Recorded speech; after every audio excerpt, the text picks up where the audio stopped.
हाँ जी सर, क्या हाल चाल। So we are back with our exclusive CMA inter revision lectures and आज अपन रिवाइज करने वाले हैं एक ऐसा टॉपिक जो बहुत ही ज्यादा इजी एंड क्विकली आपका रिवाइज हो जाएगा, जिसका नाम है risk and return. Yes sir, जैसे कि आपको पता है कि हम फाइनेंशियल मैनेजमेंट में क्या पढ़ते हैं कि हमें पैसा कहाँ पे इन्वेस्ट करना है, कहाँ पे लगाना है एंड किस तरीके से पैसे को मैनेज करना है। ठीक है। सो ऑब्वियसली जब हम पैसे को इन्वेस्ट करने जाएंगे तब हमें दो चीजों का सबसे पहले ध्यान रखना है। सबसे पहली चीज हमें देखना है कि हमें ज्यादा से ज्यादा रिटर्न कहाँ से मिलने वाला है वो।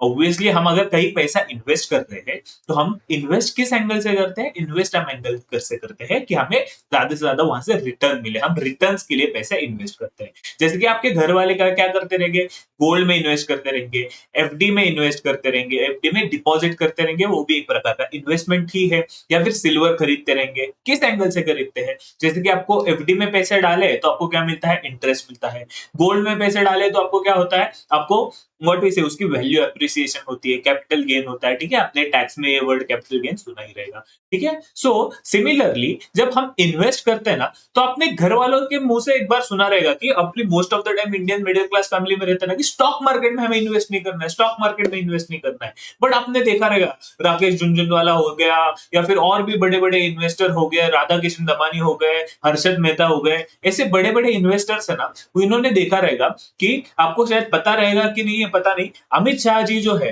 जो बीजेपी वाले, वो भी एक इन्वेस्टर ही थे, ट्रेडर ही थे उसके पहले। ठीक है। वो सब है ना स्टॉक मार्केट में पैसा कमा के ज्यादा से ज्यादा अमीर हो गए, स्टॉक मार्केट से उन लोगों ने रिटर्न कमाया। ठीक है। बट हमारे घर वाले वहां पे इन्वेस्ट करने के लिए मना करते हैं। क्यों मना करते हैं? क्योंकि वहां पे होता है रिस्क फैक्टर। कौन सा फैक्टर होता है? Risk factor. मतलब जैसे जैसे हमें एफडी में रिटर्न मिलता है, कितना मिलता है, हमें मिलता है 4% रिटर्न, 5% रिटर्न, 7% रिटर्न। ठीक है। सिमिलरली हमें गोल्ड में मिल सकता है 10% रिटर्न, 12% रिटर्न। स्टॉक मार्केट में होता है कि हमें मिल सकता है 15% रिटर्न, 20% रिटर्न। यस, इतना ज्यादा रिटर्न भी हमें मिल सकता है, उससे भी ज्यादा मिल सकता है। तो कुछ टेक्निकल एनालिसिस और वो सब करके वो हम फाइनल लेवल में पढ़ने वाले हैं। ठीक है। अभी रिवीजन लेक्चर्स के लिए हम इतना ही याद रखते हैं। ठीक है। तो हमारे घर वाले वहां पे इन्वेस्ट करने के लिए मना इसलिए करते हैं क्योंकि वहां पे रिटर्न्स तो ज्यादा है ही, उसके साथ साथ हमें रिस्क भी जो है वो देखने को। ठीक है सर। इसीलिए हमने हमेशा कभी भी इन्वेस्ट करने के टाइम सिर्फ रिटर्न या फिर सिर्फ रिस्क इसको नहीं देखना चाहिए, हमने देखना चाहिए रिस्क एंड रिटर्न। तो सेम चीज अपने चैप्टर का नाम है risk and return. Yes sir. तो बेसिक इंट्रोडक्शन मैंने आपको ये चैप्टर में दे दिया कि हर एक चीज यहाँ पे वही मेंशन की रहती है। ठीक है। तो सबसे पहले देखते हैं रिटर्न्स के बारे में, क्या होता है कि रिटर्न्स क्या होता है। ठीक है। सो रिटर्न्स है ना कई तरह के हो सकते हैं। ठीक है। जैसे कि फॉर एग्जाम्पल से मैंने एक साल के लिए पैसे कहीं पे इन्वेस्ट किए, मैंने इन्वेस्ट किए थे 100 रुपए और मुझे मिले 110 रुपए। ठीक है।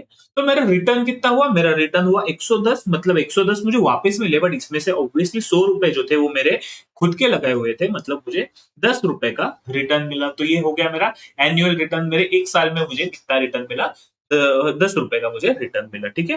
तो सेम चीज यहाँ पे लिखा है रियलाइज रिटर्न। सबसे पहले कौन सा आता है, रियलाइज रिटर्न। रियलाइज रिटर्न मतलब क्या, हिस्टोरिकल रिटर्न जो हमने कमाया है। जैसे कि फॉर एग्जाम्पल से मैंने पास्ट में कौन सा रिटर्न कमाया, मैंने पास्ट में कहीं तो गोल्ड खरीदा था 1000 रुपए का और मैंने उसको 1200 में बेच दिया, मतलब 200 रुपए का वो रिटर्न हुआ। वो हो गया मेरा तो एक्सपेक्ट रियलाइज रिटर्न, मेरा हिस्टोरिक रिटर्न। ठीक है। अभी क्या चल रहा है ना, अभी मार्केट में गोल्ड का रेट चल रहा है 2000 रुपए। ठीक है।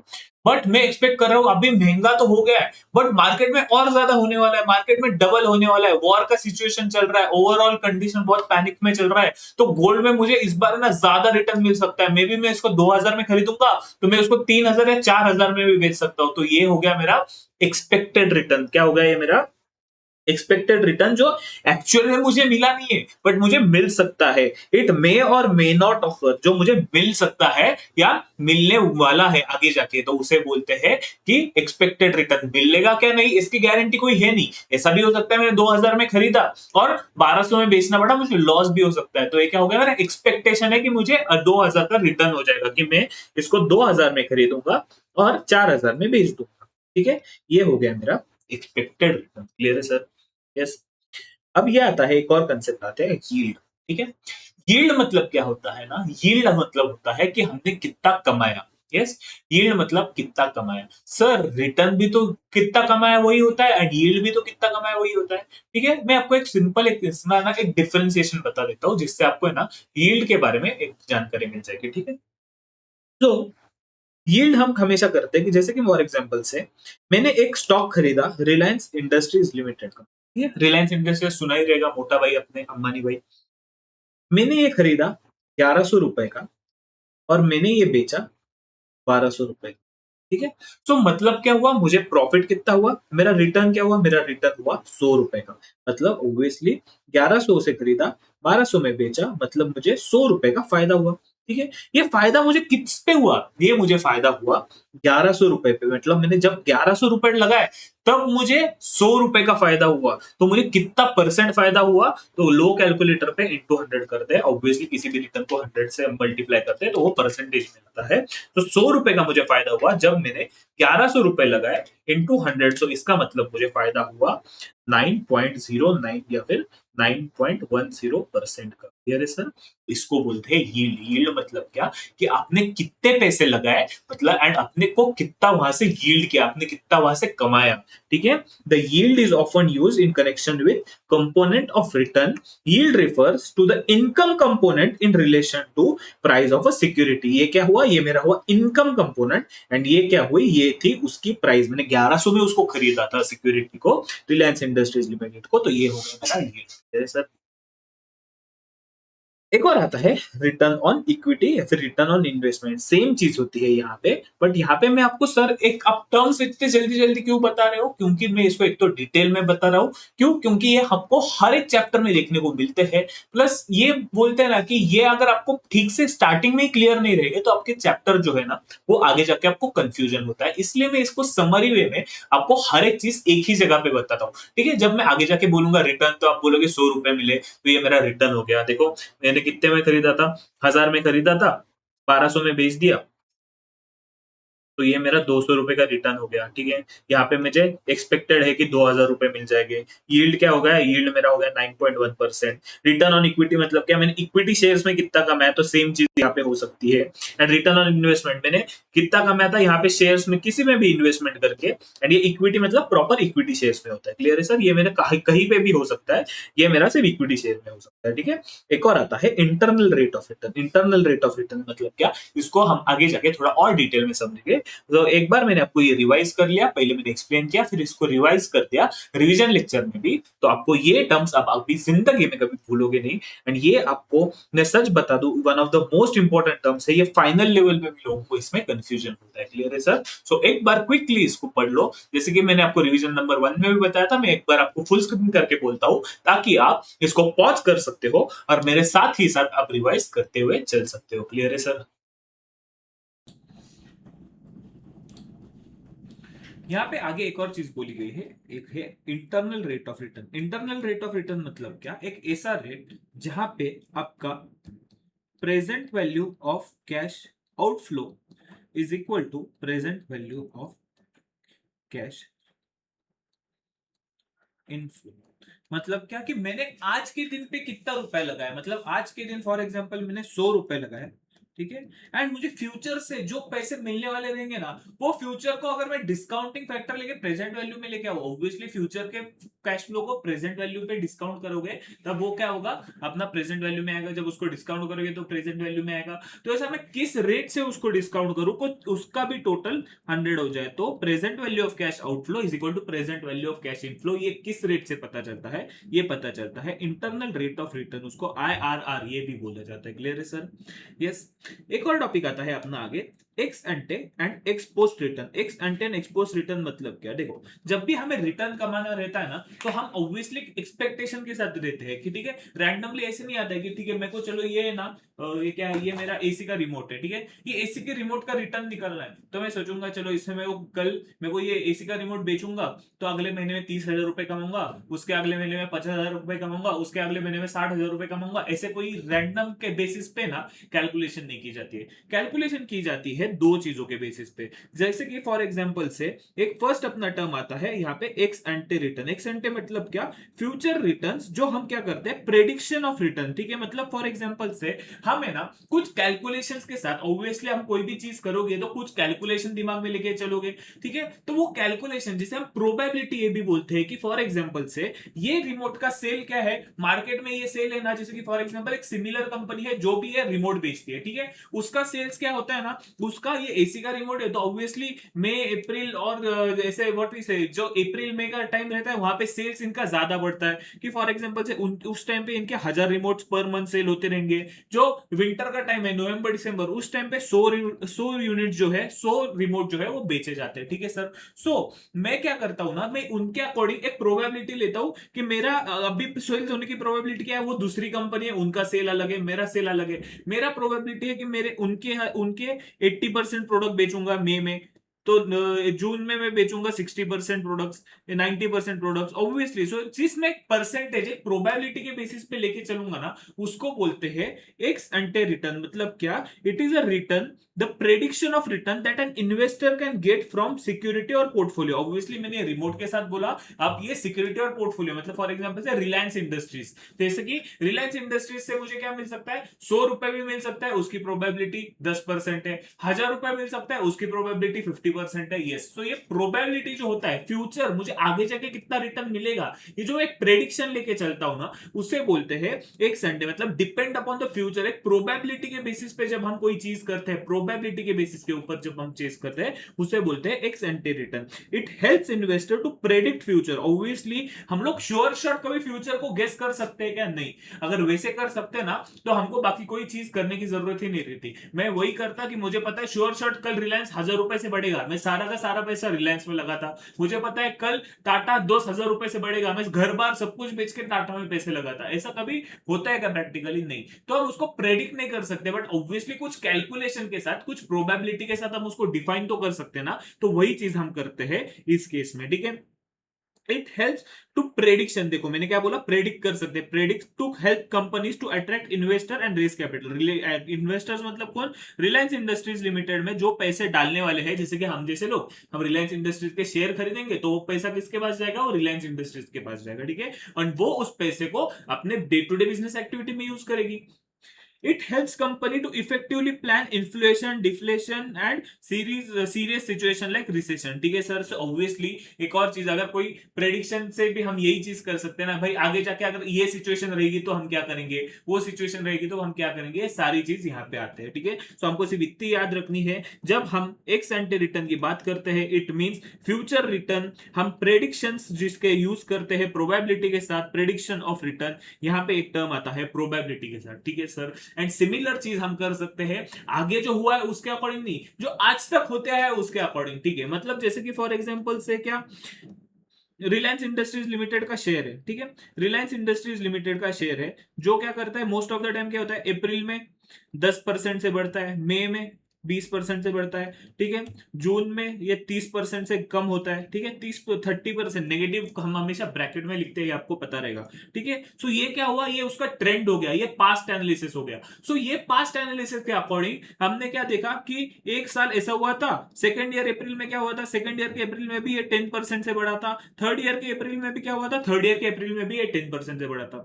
मई में क्या हुआ था, ये इस बार 15% से बढ़ा था, इस बार 15% से गिर गया। फिर एक बार क्या हुआ, एक बार 25% से गिर गया। ठीक है सर। सो ये होता है कि या एंड थर्ड चीज, जून में क्या हो रहा था, जब ये 30% से गिरा, यहाँ पे 40% से बढ़ा, एंड यहाँ पे वापिस ये 0% रिटर्न दिया, ना बढ़ा ना घटा। ठीक है सर।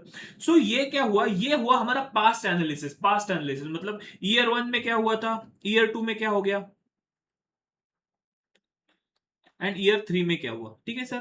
ये तीनों के बेसिस पे, जो पास्ट एनालिसिस के बेसिस पे हम ट्रेंड एनालिसिस देखते हैं ना, इसे बोलते हैं ट्रेंड एनालिसिस। जो पास्ट बेसिस पे हिस्टोरिक डेटा पे हम जो कैलकुलेशन करते हैं ना, उसे बोलते हैं एक्सपोज डेटा। ठीक है सर। सो इससे हम कैलकुलेशन क्या लगा सकते हैं, अनुमान लगा सकते हैं कि आगे जाके अप्रैल में ये शेयर मे बी 10% से बढ़ सकता है, आगे जाके ये शेयर 15 to 25% रिटर्न हमें दे सकता है। ठीक है, आगे जाके ये वाले शेयर का तो कोई भरोसा नहीं, जैन में कुछ भी हो सकता है, बहुत ज्यादा रिस्की है, तो जैन में मे बी ये ऑन एन एवरेज से इसका सबका एवरेज निकल के किसी ने कैलकुलेशन किया एंड बोल दिया कि मे बी ये से 10% रिटर्न देगा, ठीक है। सो ये क्या हुआ, ये 10% देगा ही क्या देगा, नहीं देगा, ये मे भी दे सकता है। ये सब एक ना पास्ट एनालिसिस के ऊपर डिटरमाइन किया है, ट्रेंड एनालिसिस मतलब बोलते हैं कैलकुलेशन के लिए कोई बेसिस चाहिए रहता है, उसके लिए ये किया रहता है कैलकुलेशन। Yes sir.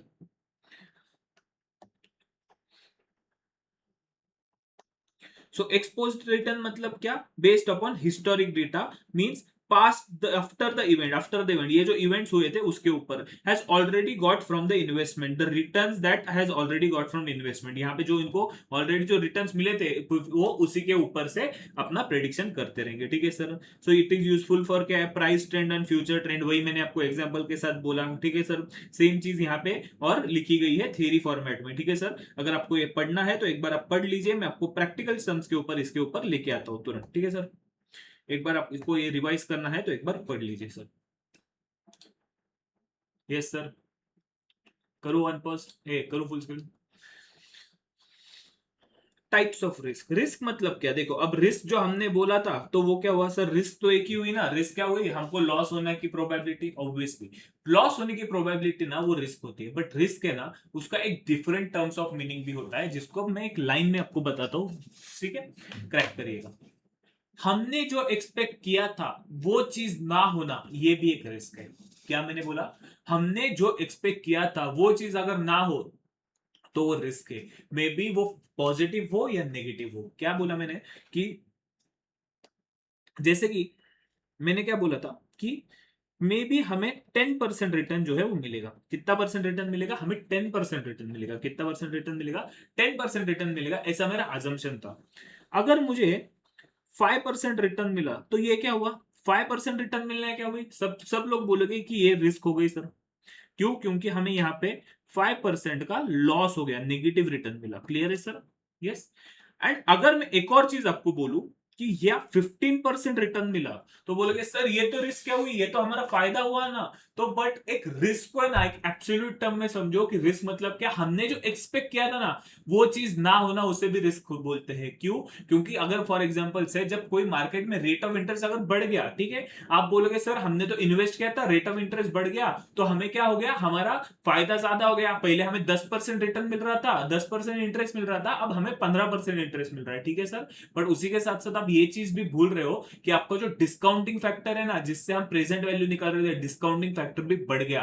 सो मैं वही बोल रहा हूं, जो चीज हमने एक्सपेक्ट नहीं की थी वो चीज अगर हो जाए तो उसे रिस्क बोलते हैं, ठीक है सर। इसलिए जो अपोजिट, अगर हमें फायदे के रिलेटेड भी रिस्क कोई मिला तो वो भी एक रिस्क है, जो चीज हमने एक्सपेक्ट नहीं की थी एंड जो चीज हुई जिसमें दोनों का डिफरेंस रहेगा तो वो होता है रिस्क, ठीक है सर। सो रिस्क है ना, दो टाइप की रिस्क हो सकती है, एक होती है सिस्टमैटिक रिस्क एंड एक होती है अनसिस्टमैटिक रिस्क। सिस्टमैटिक रिस्क मतलब क्या, सिस्टमैटिक रिस्क मतलब एक ऐसी रिस्क जो पूरे के पूरे मार्केट को अफेक्ट करती है। मतलब क्या, जैसे कि फॉर एग्जांपल से अभी क्या चल रहा है, अभी वॉर चल रहा है, ईरान का वॉर चल रहा है, यूएसए कुछ भी कर रहा है, यूएई में कुछ भी हो रहा है, पाकिस्तान का तो कुछ अलग ही चल रहा है एंड ऑल। तो मतलब क्या बोल रहे हैं कि बहुत ही अनफेवरेबल कंडीशन है मार्केट में, कुछ समझ ही नहीं आ रहा है क्या हो रहा है क्या नहीं हो रहा है, कभी भी वॉर हो सकता है, कभी भी मार्केट क्रैश हो सकता है। एंड ऐसे टाइम पे क्या होगा, जब पूरा का पूरा मार्केट क्रैश हो जाएगा, सब लोग बोलेंगे भाई हमारे पास खाने पीने के लिए पैसे नहीं है, हमारे नेसेसिटीज के लिए पैसे नहीं है, हम इन्वेस्ट कैसे करेंगे। तो सब लोग क्या करते हैं ना, मार्केट क्रैश होता है मतलब मार्केट से अपना पैसा निकलवा के लेते हैं। क्यों, क्योंकि वो नेसेसिटीज के लिए पैसे रखते हैं। तो जब लोग मार्केट से, शेयर मार्केट से पैसे निकाल रहे हैं, सब लोग सेल कर रहे हैं, तो उस टाइम पे क्या होता है, सारे के सारे कंपनीज के शेयर गिर जाते हैं। तो उसे बोलते हैं कि एक सिस्टमैटिक रिस्क, मतलब एक ऐसे रिस्क जो कोई अवॉइड ही नहीं कर सकता। इस टाइम पे आप कौन सी स्ट्रेटेजी करोगे। देखो एक बार, बहुत बार क्या होता है ना कि अभी तक ये थोड़ा सा हायर टर्म है, आपने पढ़ा ही रहेगा, ऑब्वियसली रिवीजन लेक्चर है, कि हमको रिस्क को हेज करना रहेगा, रिस्क को हमारे डिस्ट्रीब्यूट करना रहेगा। तो हम क्या करते हैं, दो अलग अलग कंपनी के शेयर खरीदते हैं, ठीक है। या फिर ऐसे आपने एक सेइंग सुनी रहेगी, don't put all your eggs in one basket. क्या, don't put all your eggs in one basket मतलब क्या, कि आप क्या करो, अगर आपके पास 100 रुपए है ना, तो आप क्या करो, 50 रुपए जो है, 50 रुपए किसमें डालो, रिलायंस इंडस्ट्रीज लिमिटेड के शेयर में डालो, एंड 50 रुपए क्या करो, 50 रुपए आप टाटा के शेयर में डालो, ठीक है सर।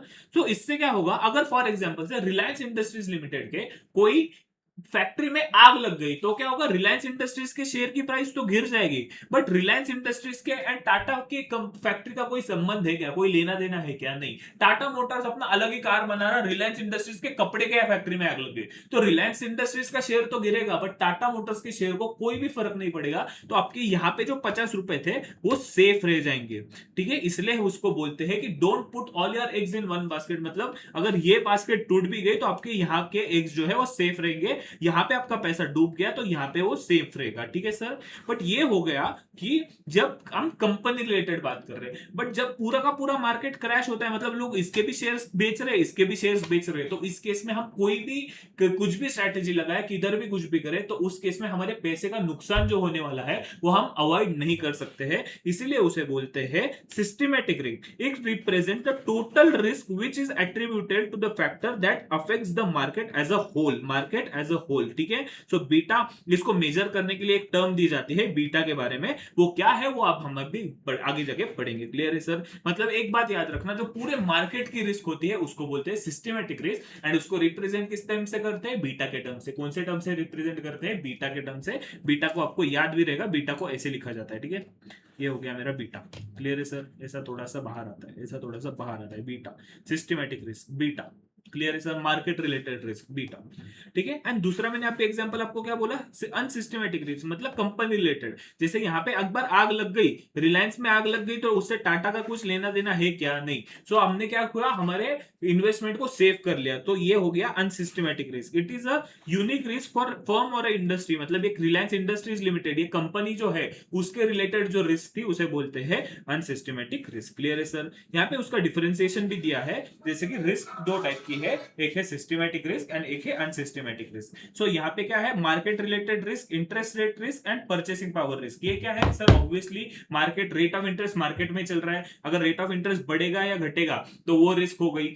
मार्केट रिस्क मतलब पूरा मार्केट क्रैश हो गया तो उसके related risk. Purchasing power risk मतलब क्या? महंगाई, इन्फ्लेशन अगर जब बढ़ गया तो क्या होगा, वो भी मार्केट रिलेटेड है। ठीक है, अनसिस्टमैटिक रिस्क मतलब क्या? Business related. ठीक है, मेरा बिजनेस ही ठप हो गया, मेरा एक लाइसेंस कैंसिल हो गया। फिर फाइनेंस रिस्क, मुझे जो मैंने यहाँ जहां से मुझे पैसे आने वाले थे, मुझे जिस कंपनी से पैसे आने वाले थे वो कंपनी डूब गई, अब मुझे वहां से लॉस होगा, मुझे वहां से पैसे नहीं आने वाले हैं। ठीक है sir? And default risk, obviously मैंने जो आपको बोला डिफॉल्ट रिस्क। ठीक है, डिफॉल्ट रिस्क मतलब जो मुझे पैसे देने वाला था उसने मुझे पैसे डुबा दिए तो मुझे डिफॉल्ट हो गया, मेरा डिफॉल्ट हो गया। क्लियर है सर?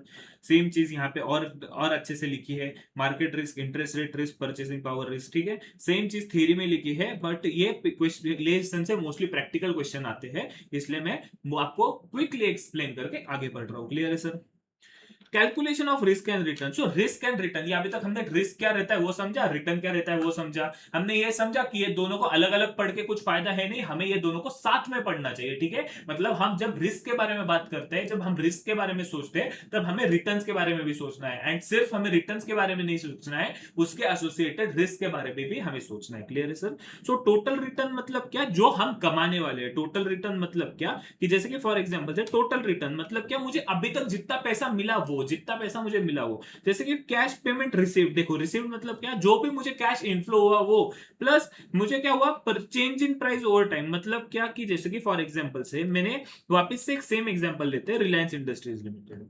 ठीक है सर, आप रिलायंस इंडस्ट्रीज का एक एग्जांपल क्यों लेते हो? क्योंकि एक ऐसी कंपनी है जो पूरे बच्चे बच्चे को पता है, इसीलिए। अगर मैं कोई और कंपनी लूं, जैसे कि फॉर एग्जांपल से कोई फार्मास्यूटिकल कंपनी लूं या फिर कोई और कंपनी लो जो यूजुअली आपको पता नहीं है, तो उससे क्या होगा ना कि लोग बोलेंगे सर ये पता नहीं है, हमको समझ नहीं आ रहा है। इसलिए मैं मोस्ट ऑफ द टाइम क्या करता हूं कि एक ऐसी कंपनी का नाम लेता हूं, रिलायंस, टाटा, बिरला, अंबानी, रिलायंस, टाटा, बिरला, अदानी, ऐसे कंपनीज का नाम जो यूजुअली सबको पता रहता है। ठीक है सर? सो ये क्या हुआ? रिलायंस इंडस्ट्रीज से मुझे डिविडेंड मिला 50 रुपए का। यस, प्लस मैंने जब इसके शेयर खरीदे थे ना, तो वो शेयर मैंने खरीदे थे 500 रुपए में, अभी इसकी वैल्यू चल रही है 1500 रुपए। सो मतलब क्या हुआ कि मुझे ₹50 का डिविडेंड तो मिला ही मिला, प्लस मुझे ₹1000 का यहाँ पे फायदा हुआ प्राइस एप्रिसिएशन का। जो चेंज इन प्राइस है ना, प्राइस चेंज ओवर पीरियड, जो चेंज इन प्राइस है, मुझे उसका भी फायदा मिल गया। ठीक है sir. And purchase power of the asset and return हम किस पे कैलकुलेट करते हैं? जब परसेंटेज में कैलकुलेट करना है तो हमें देखना है कि हमने कितने में खरीदा था। मैंने ₹500 लगाया और मुझे ₹1050 का प्रॉफिट हुआ, सो मुझे कितना परसेंट प्रॉफिट हुआ? सो 1050 डिवाइडेड बाय 500 इंटू 100 करोगे तो आपको परसेंटेज में आंसर जो है वो मिल जाएगा। क्लियर है सर? आप कैलकुलेट करके देख सकते हो। Yes sir. So total return मतलब क्या हुआ? जो हमको रिटर्न मिला है over a specified period of time. Clear है सर? ये देखो, ये dividend plus capital gain plus initial investment. Capital gain मतलब ये जो अपने टीटी में भी पढ़ा रहेगा, कैपिटल एप्रिसिएशन, जो हमारी वैल्यू का एप्रिसिएशन होता है वो। Yes sir. इसी रिलेटेड मैंने यहाँ पे कुछ एग्जांपल लिया है, आपको एग्जांपल देखना है तो आप इसको देख सकते हो, क्विकली देख लो एक बार। ठीक है। यहाँ पे क्या बोला है इन लोगों ने? इसने कितने में शेयर खरीदे थे? इसने शेयर खरीदे थे 600 रुपए में, तो लिख लो यहाँ पे 600।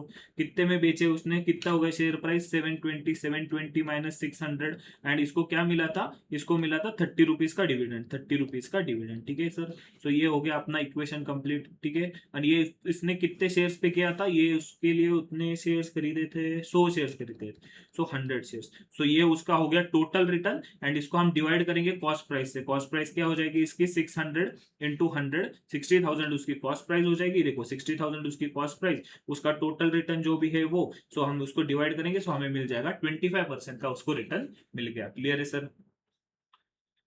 Average annual return. Average annual return मतलब क्या? देखो दो टाइप के रिटर्न होते हैं इसमें। एवरेज एनुअल, नाम से ही समझ रहे हैं, एवरेज एनुअल रिटर्न। यहाँ पे हमने क्या किया था? हमने टोटल रिटर्न कैलकुलेट किया था। मे बी ऐसा हो सकता है कि 25% रिटर्न मैंने 6 महीने में होल्ड किया था, उतने में कमाया, या फिर 6 साल होल्ड किया, उतने में कमाया। ठीक है। बट यहाँ पे हमको कोई स्पेसिफिक चीज नहीं मिल रही, हमको पर एनम रिटर्न चाहिए। तो पर एनम कैसे निकालेंगे? एनुअल रिटर्न जैसे निकालेंगे, उसके लिए हम एक कोई मेथड देखते हैं। उसमें दो मेथड आते हैं। Arithmetic mean. Yes, arithmetic mean अपने लोग पता ही रहेगा, सिंपल एवरेज जिसे बोलते हैं कि जितने टाइम के लिए है। जैसे कि फॉर एग्जांपल से आप ये से बोलो कि ये पीरियड ये था 6 इयर्स के लिए, सो इसको क्या करेंगे हम? Divided by 6 years into 1 year.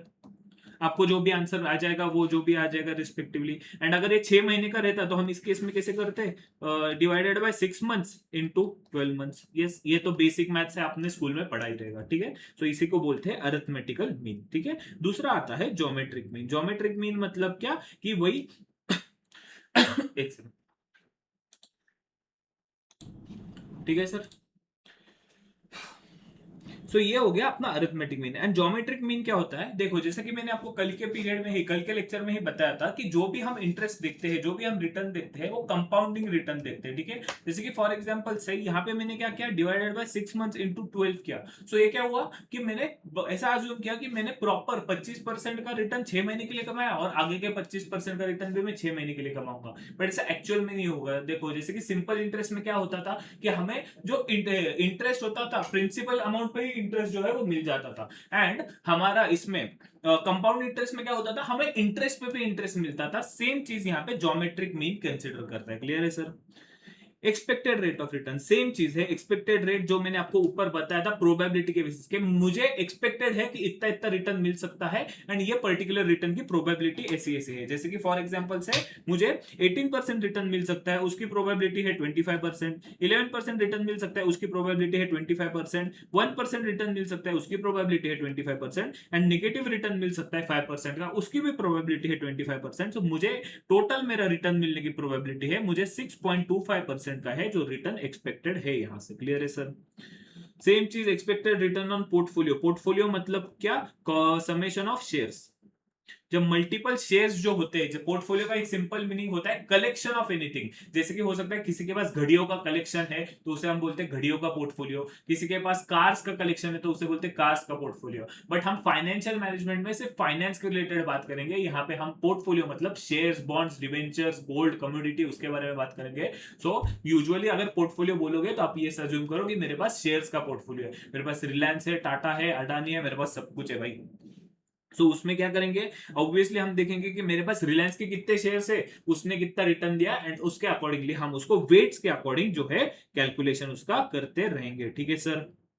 Same चीज यहाँ पे वो सब बताई गई है। मैं आपको क्विकली इसको थ्योरेटिकल फॉर्मेट में नहीं, आपके एग्जाम में यहाँ से प्रैक्टिकल क्वेश्चन आता है, मैं आपको क्विकली सारी चीजें प्रैक्टिकल एंगल से बता रहा हूँ विद एग्जांपल्स। ठीक है, स्टैंडर्ड डेविएशन एंड वेरिएशन ये सेम चीज है जो मैंने आपको बताया था रिस्क। मैंने आपको एग्जांपल क्या दिया था, 5% रिटर्न मिलेगा मुझे, ऐसे 10% रिटर्न मिलेगा मुझे एक्सपेक्टेशन है। अगर मुझे 15% रिटर्न मिला तो आपने बोला था फायदा हो गया, एंड जब मैंने बोला था 5% रिटर्न हो गया तब मैंने क्या बोल आपने क्या बोला, नुकसान हो गया। बट ये दोनों केस में आपको दिख रहा है ना कि डेविएशन हुआ है। डेविएशन मतलब मुझे यहां से +5% का डेविएशन हुआ है, यहां पे -5% का डेविएशन हुआ है, तो उसी को बोलते हैं standard deviation and variance. Variance मतलब क्या, कितना वेरी हो रहा है अपना return. Standard deviation and variation, clear है सर? इसको कैसे कैलकुलेट करते हैं, आइए इसको मैं हम एग्जांपल के थ्रू समझते हैं, क्योंकि ये चीज आपको एग्जाम में देखने को मिलती है। ठीक है सर, इसको एक अच्छे से हम सॉल्व करेंगे ताकि आपका पूरा का पूरा सम जो है अगर एग्जाम में आ जाए तो वो सॉल्व हो जाए। एक बार क्विकली एग्जाम्पल को देख लो। अगर आपको ये लग रहा है कि ये कोई मैंने अलग से दिया है, अब अगर आपका मॉड्यूल भी खोलोगे, मॉड्यूल में आपको सेम एग्जाम्पल मिलेगा। ठीक है सर, एक बार क्विकली इसको देख लो। ठीक है, सो हमको एक क्वेश्चन में क्या पूछा है, हमको दिया है यहाँ पे रिटर्न दिया है, प्रोबेबिलिटी दी है, रिटर्न को हम एक्स करके डिनोट करते हैं। ठीक है, प्रोबेबिलिटी दी है, हमें एक्सपेक्टेड रिटर्न निकालना है, एक्सपेक्टेड रिटर्न को हम डिनोट करते हैं एक्स बार, एक्स बार मतलब एवरेज करते हैं एक्स बार। वेरिएंस निकालना है एंड हमको स्टैंडर्ड डेविएशन निकालना है। क्लियर है सर? स्टैंडर्ड डेविएशन को हम सिग्मा भी डिनोट करते हैं एंड वेरिएंस होता है सिग्मा स्क्वायर। क्लियर है? तो इसके लिए हम क्या करते हैं, ऑब्वियसली एक टेबल ड्रॉ करते हैं। सबसे पहले कॉलम में आता है एक्स, मतलब ये जो फिगर्स आएंगे वो, फिर दूसरा आता है प्रोबेबिलिटी एंड थर्ड कॉलम आता है प्रोबेबिलिटी इनटू एक्स। तो आप ये इसको एंड इसको मल्टीप्लाई करोगे, इस सब का समेशन लोगे तो आपको मिल जाएगा एक्स बार, जो कि आपका आंसर आना चाहिए 11%। क्लियर है सर? यस, ऑब्वियसली ये रिवीजन लेक्चर है, मैं इधर सॉल्व तो करते नहीं बैठूंगा, सॉल्व करूंगा तो ये सम सॉल्व करने में ही 10 मिनट चले जाएंगे। क्लियर है सर? सो आप अगर सिर्फ इतना ही कर लोगे, ये जो एक्स वाला कॉलम है यहाँ पे प्रोबेबिलिटी एंड यहाँ पे मतलब जैसे कि मैं आपको दिखा दूं -20 इंटू 0.05, इन दोनों को आप मल्टीप्लाई कर लीजिएगा, कैलकुलेटर पे लो, 20 minus into 0.05 is equal to, मेरा आंसर आ गया -1। तो ये सबका अगर आप समेशन लोगे तो आपको ये आ जाएगा 11%। क्लियर है सर? एंड यहाँ पे इसका आगे क्या निकालना है, हमें आपको निकालना है वेरिएंस। तो वेरिएंस का फॉर्मूला क्या होता है, variance is equal to X minus X bar. X minus X bar क्या होता है, X minus X bar square into probability divided by N. मतलब क्या कि ये जो है ये है एक्स माइनस एक्स बार, मतलब हम -20 में से माइनस करेंगे 11%, तो हमारा आंसर आ जाएगा x minus X bar. X minus X bar क्या आएगा, 20 माइनस माइनस 11। ठीक है, सो 20 माइनस माइनस 11। ठीक है, सो जो आंसर आएगा उसका क्या करेंगे, हम स्क्वायर करेंगे, मतलब इनटू इज इक्वल टू करेंगे और इसको प्रोबेबिलिटी से मल्टीप्लाई करेंगे इनटू 0.05। ठीक है, सो आपका जो भी आंसर आएगा उसको हम एक टेबल में कॉलम ले लेंगे एंड उसका उसका टोटल लेके उसको डिवाइडेड बाय एन कर देंगे। ठीक है सर? एंड इस वेरिएंस का हमारा आ जाएगा 150% एंड वेरिएंस को हम अंडर रूट करेंगे तो हमको मिल जाएगा स्टैंडर्ड डेविएशन। ठीक है, under root variance is equal to standard deviation. Clear है सर? मैंने यहाँ पे बहुत ही क्विकली आपको एक रफ फॉर्मूला सिखाया है कि इसको कैसे ड्रॉ करते हैं। मैं एक बार चाहिए तो आपको इसको पूरा फॉर्मेट जो है आपको दिखा देता हूँ कैसे ड्रॉ करना है, आप इजीली इसको बाद में सॉल्व कर पाओगे। सबसे पहला आपका कॉलम आना चाहिए, वो कॉलम आता है एक्स का, एक्स मतलब क्या, एक्सपेक्टेड रिटर्न। ठीक है, फिर आता है प्रोबेबिलिटी, फिर एक्स माइनस एक्स बार, सॉरी एक्स इंटू प्रोबेबिलिटी, इसका समेशन जो आता है वो आता है एक्स बार एवरेज रिटर्न। फिर हमें क्या चाहिए, हमें चाहिए एक्स माइनस एक्स बार, डायरेक्टली हम इसका स्क्वायर करते हैं और इनटू प्रोबेबिलिटी करते हैं, इसका हम समेशन लेते हैं, हमको मिल जाता है वेरिएंस, और इसको हम अंडर रूट करेंगे तो हमको मिल जाएगा under root variance is equal to standard deviation. Clear है सर? ये इस फॉर्मेट से आप क्वेश्चन सॉल्व करो, आपका आंसर आ जाएगा। अगर नहीं आता है तो मुझे बोल देना, मैं डेडिकेटेडली इस टॉपिक के ऊपर एक पूरा का पूरा वीडियो लेके आऊंगा। क्लियर है सर? एक और चीज यहाँ पे इन्होंने निकाली है, वो है coefficient of variation. Coefficient of variation मतलब क्या, risk with respect to return. क्या होता है coefficient of variation, risk with respect to return. Risk क्या होता है, रिस्क मतलब standard deviation and expected return मतलब हमने जो एक्स बार निकाला है वो। ठीक है, ये 11%। ठीक है, ये एक कंसेप्ट है कोएफिशिएंट ऑफ वेरिएशन, मतलब क्या, risk with respect to return. अपना सोल्यूशन यहाँ पे खत्म होता है। अगर यहाँ पे ये क्वेश्चन में बोला रहता कोएफिशिएंट ऑफ वेरिएशन निकालना है तो हम कैसे निकालेंगे? अपना स्टैंडर्ड डिविएशन क्या है? अपना स्टैंडर्ड डिविएशन है 12.25 डिवाइडेड बाय 11, तो आपका जो है वो आंसर आ जाएगा कोएफिशिएंट ऑफ वेरिएशन का। ठीक है सर। सेम चीज यहाँ पे आगे दी है क्वेश्चन निकालने के लिए, आपको सेम निकालना है एक्सपेक्टेड रिटर्न एंड ये सब बीटा वगैरह क्या जो है वो। ठीक है, बीटा क्या है, मैं बीटा की आपको वैल्यू बताता हूँ। ठीक है, सबसे पहले अगर आपको याद रहेगा यहाँ पे जो ये था, कहाँ गया अपना systematic risk. Yes, systematic risk में मैंने क्या बोला था आपको कि सिस्टमेटिक रिस्क मतलब मार्केट की रिस्क जो बीटा से डिनोट होती है। ठीक है, एंड मतलब क्या कि पूरा जो मार्केट में क्या चेंज होगा, ठीक है, मार्केट का चेंज मतलब हम किसको बोलते हैं? बीटा। सो इसको हम एक और तरीके से हम स्टॉक बीटा निकालते हैं। ठीक है, बीटा क्या होता है? बीटा क्या होता है? सिस्टमेटिक रिस्क मतलब वन। ठीक है, मार्केट की रिस्क हम इसको डिनोट करते हैं वन। किसी भी चीज को हम स्टैंडर्डाइज रखते हैं, मैथ्स का रूल है, हमको कोई भी चीज स्टैंडर्ड करनी है तो हम उसको वन से रखते हैं। ठीक है सर। एंड हमको अब निकालना है स्टॉक बीटा। स्टॉक बीटा मतलब क्या कि मेरे स्टॉक में कितना चेंज हुआ, change in stock return due to market return, मतलब मार्केट में चेंज होने की वजह से मेरा स्टॉक में कितना चेंज हुआ। जैसे कि फॉर एग्जांपल से मार्केट गिरा 10% से एंड मेरा स्टॉक गिरा 20% से, मतलब क्या, मेरा स्टॉक मार्केट के कंपैरिजन से 2 टाइम्स गिरा। 2 टाइम्स गिरा मतलब क्या कि मार्केट जब 10% से गिरा, मेरा स्टॉक 20% से गिरा, मतलब मेरा टाइम स्टॉक बहुत ज्यादा रिस्की है कंपेयर टू मार्केट। मतलब मार्केट में अगर जो रिस्पेक्टिव चेंज होगी ना, 1-2% की चेंज होगी तो मेरा स्टॉक में 2-4% की चेंज होगा। मार्केट अगर 20% से बढ़ा तो मेरा स्टॉक 40% से बढ़ेगा। ये अच्छी भी बात है कब? जब मार्केट बढ़ता रहेगा, बट गिरता रहेगा तब ये बुरी बात है, क्योंकि मार्केट जितना कम गिरेगा, अगर कम परसेंट से 10% से, मेरा स्टॉक तो 20% से गिर जाएगा। इसको बोलते हैं बीटा। क्लियर है सर? सो यहाँ पे बीटा का एक और चीज दी है कि बीटा को कैसे डिनोट करते हैं। ठीक है, बीटा क्या दिया है? Beta is less than one. Less than one मतलब क्या? Less risky than market. मेरा अगर मार्केट गिरा, फॉर एग्जांपल से मार्केट गिरा 10% से और मेरा स्टॉक गिरा 5% से, मतलब क्या, मेरा स्टॉक का बीटा कितना हुआ? 0.5%। इक्वल टू वन मतलब मेरा जब स्टॉक गिरा 10% से, तो मार्केट गिरा 10% से, तो मेरा स्टॉक भी गिरा 10% से, मतलब इज इक्वल टू। ठीक है, मोर देन वन मतलब ये जो अगर मैंने बोला था इसको उल्टा कर दो, मार्केट गिरा 5% से, स्टॉक गिरा 10% से। क्लियर है सर?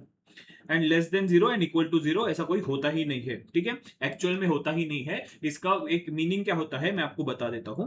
लेस देन जीरो मतलब क्या कि नेगेटिव बीटा। नेगेटिव बीटा मतलब क्या? मतलब होता नहीं है, मतलब अपोजिट डायरेक्शन में होता है। ठीक है, मतलब क्या, अगर मेरा स्टॉक अगर गिरा तो मतलब मार्केट गिरा तो मेरा स्टॉक बढ़ जाएगा, एंड अगर स्टॉक गिर गया तो मार्केट जो है वो बढ़ जाएगा। ठीक है, नेगेटिव डायरेक्शन में जा रहा है वो, नेगेटिव डायरेक्शन में। Negative beta it indicates the relationship between equity return and stock returns is vice versa. Vice versa, if market goes up security will fall, market goes up security will fall। यहाँ पे क्या हो रहा है? अगर market गिर रहा है तो स्टॉक भी गिर रहा है, यहाँ पे मार्केट गिर रहा है तो मार्केट स्टॉक बढ़ रहा है, ऐसा होता है। And equal to zero means there is no systematic risk and share price has no relation with market. मतलब क्या कि स्टॉक कैसा भी रिएक्ट करता है मार्केट के रिएक्शन से, मतलब मार्केट का स्टॉक को कोई लेना देना ही नहीं होता है। ठीक है सर, ये होता है रिस्क फ्री सिक्योरिटी। मतलब क्या? अपनी बैंक में एफडी, बैंक में एफडी कभी चेंज होती है क्या? स्टॉक मार्केट क्रैश हो गया, मार्केट बैंक की एफडी कभी चेंज होती है क्या? नहीं। उसे बोलते हैं जीरो बीटा, उसको बोलते हैं रिस्क फ्री सिक्योरिटी। क्लियर है सर?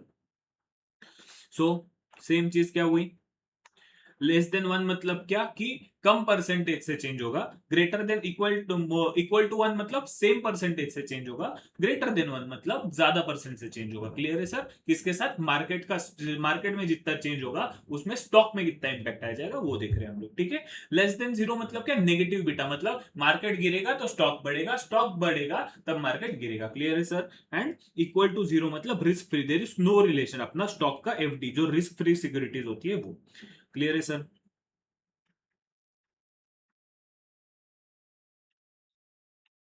ये सेम उसी सब के एग्जांपल है। ठीक है। एक और टॉपिक अपना आता है अगला सीएपीएम मॉडल। सीएपीएम मॉडल मतलब क्या? Capital asset pricing model. ये क्या होता है? ये आपको बताता है रिलेशनशिप बिटवीन एक्सपेक्टेड रिटर्न। मतलब क्या होता है मैं आपको बताता हूँ, ठीक है सर। सीएपीएम हमको क्या बताता है कि CAPM to understand basic risk return trade off involve in various type of investment decision using beta. Beta मतलब क्या? यहाँ पे हम क्या करेंगे, हम यहाँ पे देखेंगे कि अगर हम पर्टिकुलर स्टॉक में इन्वेस्ट कर रहे हैं, ठीक है सर। आपको पता है किस स्टॉक का एग्जांपल आने वाला है? रिलायंस इंडस्ट्रीज लिमिटेड का।